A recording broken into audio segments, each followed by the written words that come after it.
Dressing all white like ghosts. Pull up then dip like ghosts. See me now, you can't hide ghosts. Put up with a willy in the ghost. I was falling in my dream, then I woke up. Got 2 different leans in my double cup. Never thought I'd come this close. Put it in my...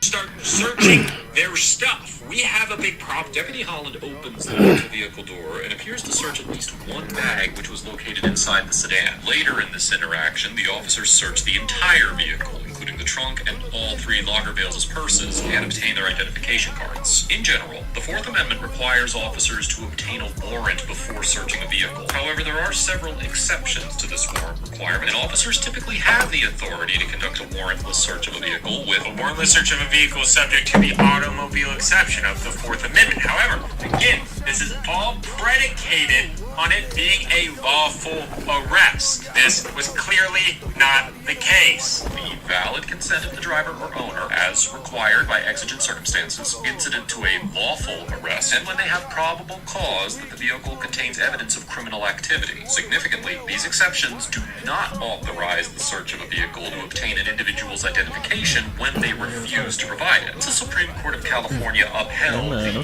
quote, limited search of the glove compartment, the area underneath the driver's seat, and the area beneath the front passenger seat for an individual's identification when the individual refused to identify themselves and the officer, quote, was preparing to issue a traffic citation and therefore needed to learn the true identity of the person to be cited. The 2002 case of Indre Arturo D. None of the Lagervales were being cited for a traffic violation in this situation. Notably, although the Arturo D case was considered good law at the time this encounter occurred, it was later overruled in the 2019 case of People v.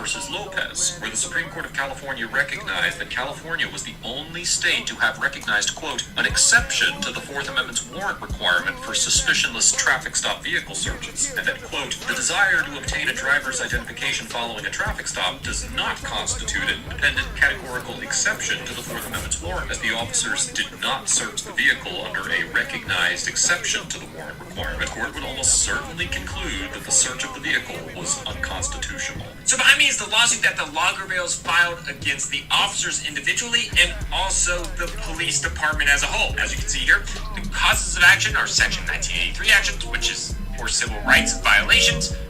Additionally, we have assault, battery, false arrest, imprisonment, invasion of privacy, negligence, and some California Civil Code violations. Unanimously ruled in favor of the Lagervales and awarded them a total of $8.25 million in damages. Specifically, the jury held Deputy Holland and Alameda County jointly liable to Asili for $2.75 million in damages and to Eote and Asili for $2 million each. This is wonderful. Good for the Lagervales. I hope this gave them a little bit of justice that they needed. However, anybody watching this should be pissed off because this money is coming from the taxpayers. But that doesn't mean that bad police officers shouldn't be held accountable. As of the time of writing this episode, the Alameda County Sheriff's Office has not announced any disciplinary action against Deputy Holland or Deputy Pope. In fact, both deputies have been promoted since this incident occurred.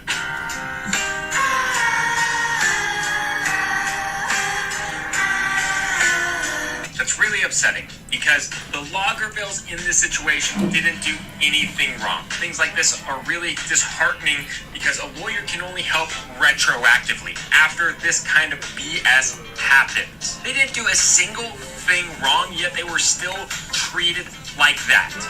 They lawyered up and they got the justice they deserve.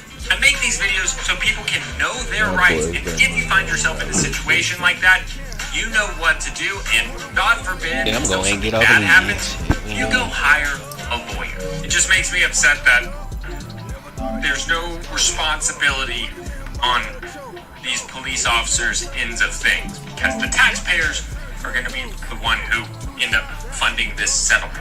Alright, that's it for today's video. Bye. I can't see her doing something like that. She's super intelligent. I can't. This is the moment Zach realized his wife, Ashley, was a secret murderer. Police found Taylor Wright, a friend of his wife, lying dead on his property. Police suspects Ashley was the murderer, but Zach refuses to believe it. Little did he know, he was about to get the shock of his life in the interrogation room.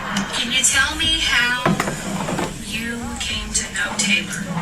Through working PI cases. Okay. She'd come over to our house every now and then. She met my wife. They became friends.